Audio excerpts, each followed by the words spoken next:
बेयो बड'लेण्ड इउनिभार्सिटिनि BA कर्सनि 5 सेमिस्टाराव थाफानाय मोनसे सिलेबासजों नांजाबफानाय हाबाफारि बियो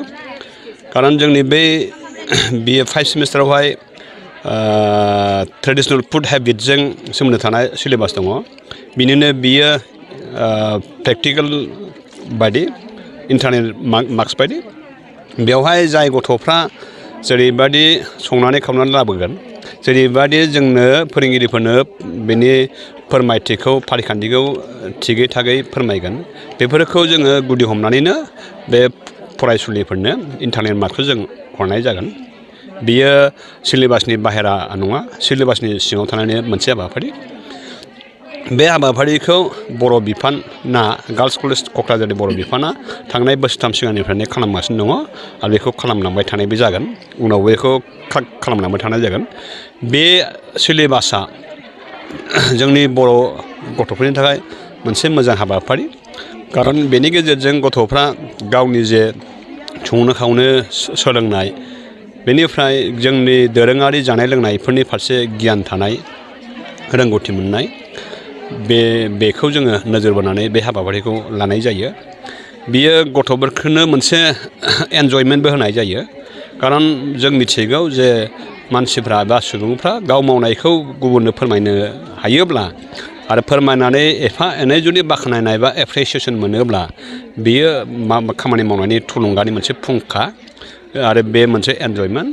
बेनिखायनो बे एन्जयमेन्टजों लोगोसे केरियारनिबो बेवहाय हाबाफारि थाफाबाय बे हाबाफारिया जोबोद मोजां हाबाफारि आङो गार्लस कलेज क'क्राझारनि गोदानै हाबफैनाय गोरायुं एबा प्रिन्सिपाल जानानै आङो बर' बिफाननि बिफानारि गाहाय आरो बिथांनि माखासे मावथि लोगो फोरोंगिरि लोगो बिथांमोनखौ आङो गोरायुं जानानै साबायखर बावहरदों साबायखर थेंक इउ आरो गासै फरायसुलिफोरनिसिमबो अननाय आरो साबायखर बावहरदों मानोना फरायसुलिफ्राबो बिफाननि गोरा आरो गुबुन गुबुन फोरोंगिरिफ्रा जेरैबायदि बिथोन हरदों बे बिथोन बायदियै बिसोरो फैनानै बे हाबाफारियावहाय बाहागो लाफैदों बिनि थाखाय आङो साफ्रोमबो फोरोंगिरि फरायसुला आरो जोंनि कलेजनि साफ्रोमबो गुबुन गुबुन बिफाननि फोरोंगिरि आरो फरायसुलिफोरनिसिमबो साबायखर बावहरबाय थांनाय 3 बोसोरनिफ्रायनो जादों देग्लाय 3थि बोसोराव आगान सुरबाय जों बे हाबाफारिखौ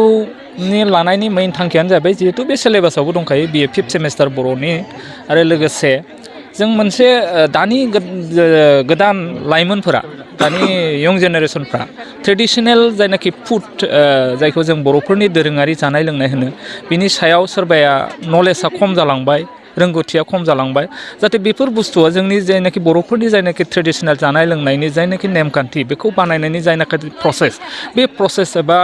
रोंगौथिया जाहाथे जोङो दानि इयुन जोलैफ्राबो जाहाथे बेखौ मिथिनानै लायो रोंनानै थायो जाहाथे बे जोंनि जायनाखि प्रसेस बे प्रसेसना जुगे जुगे सोलिबाय थायो आरो गुबुनफ्राबो जोंनि बर'फोरनि जानाय लोंनायनि जायनाखि ट्रेडिशनेल जानाय लोंनायनि जायनाखि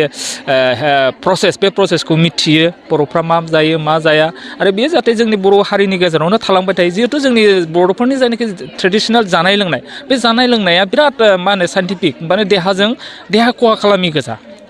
देहानि थाखाय खुनु जोंनि बर'फोरनि जानाय लोंनाया हार्मफुल नङा आरो दा बेखायनो जोङो जिहेतु बेखौ जोङो बड'लेण्ड इउनिभार्सिटि आगोलाव गुवाहाटि इउनिभार्सिटिनि सिलेबासावबो बियो दंफाखायोमोन traditional foods habits of Bodos होननाय देग्लाय बड'लेण्ड इउनिभार्सिटियावबो दं बे हिसाबै जोङो जाहाथे सिलेबासजों अरियेन्टेडखा हिसाबै आरो स्टुडेन्टफोरखौबो बिनि सायाव एवारनेस लाखिनो बिनि सायाव रोंगौथि लानो बिसोरो प्रेक्टिकेल हिसाबै माबायदि बानायो